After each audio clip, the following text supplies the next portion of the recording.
Brett Dawson from Sellout Crowd here at Paycom Center, where it's quiet now, but was rocking not so long ago. The Thunder with a 129-107 win over the LA Clippers to start the post-All-Star break segment of the season. 27 games left. The Thunder now 21 games over 500. And they won tonight really on the strength of tremendous defense. Very close game between two of the best teams in the Western Conference for about 2.5 quarters. And then the Thunder really turned up the pressure defensively, ended up the night with 11 block shots, 9 steals.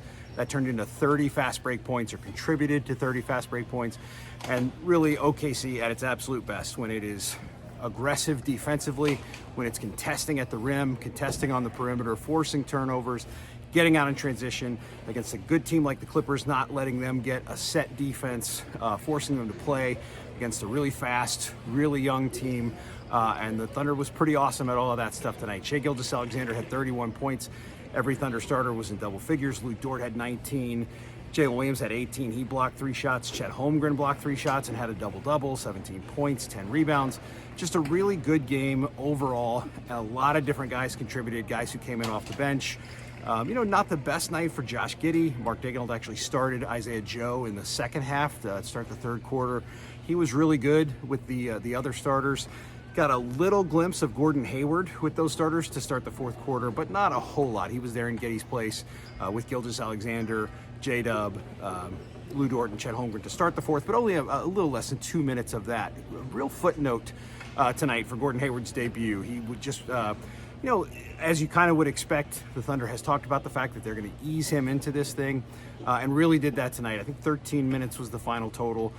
Didn't score, had 4 rebounds. You could see some places where he helps in terms of, the Clippers can't sag way off him in the corners, for example, the way they can off of Giddey and some other players.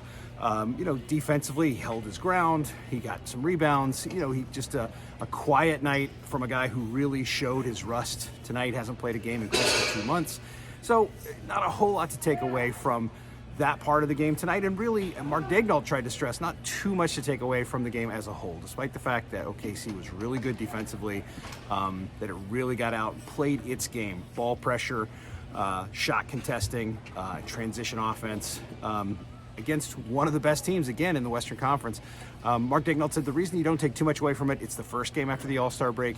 There's going to be a lot of variables, and what he liked about the game, more than anything else, is a mental challenge for his team to come back from the break ready, be ready to play against a good team like this. But he said he didn't think they got the Clippers' best shot. Some of that stuff is traveling, after the break, and Clippers were a little stuck in the mud in the third quarter and on, but so much of that really was OKC tonight. The Thunder just played great. Big win in terms of tiebreakers. The Thunder only plays the Clippers 3 times, went 2-1, has that tiebreaker should they be tied atop the Western Conference standings or somewhere else. Also have that tiebreaker against Denver, so really Minnesota is the only one that the Thunder does not have that tiebreaker locked up against. They went 2-2 against one another. They are finished with each other for the season, but that will be determined if it should be a tie by some other tiebreakers down the line, not the head-to-head. They'll finish tied. But a big win to get that tiebreaker against the Clippers, now to have it against 2 of the other 3 competitors in that top 4 that's really separating itself in the Western Conference. Again, just a good overall defensive effort. Took Kawhi Leonard, you don't want to say out of the game. Kawhi was great to start, made 8 of his first 9 shots, and then just didn't shoot a lot after that. Thunder threw some different looks at him. James Harden was solid, but he didn't have a big night. Paul George was 6 for 16, and the Thunder gave him some pretty good looks as well. So just a good overall defensive effort. And again, I think a game coming out of the All-Star break looking refreshed and playing to its identity. That's all the Thunder could have asked for tonight.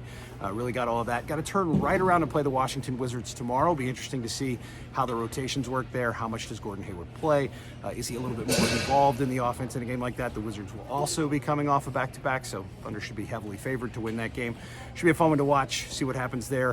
Going to be fun to watch as the Thunder just integrates a new guy and how that's going to work with rotations and things like that. So we'll watch that a whole lot going forward. We'll have a whole lot more about this game, that Wizards game tomorrow, and everything coming up here on my YouTube channel and at selloutcrowd.com, so check it out.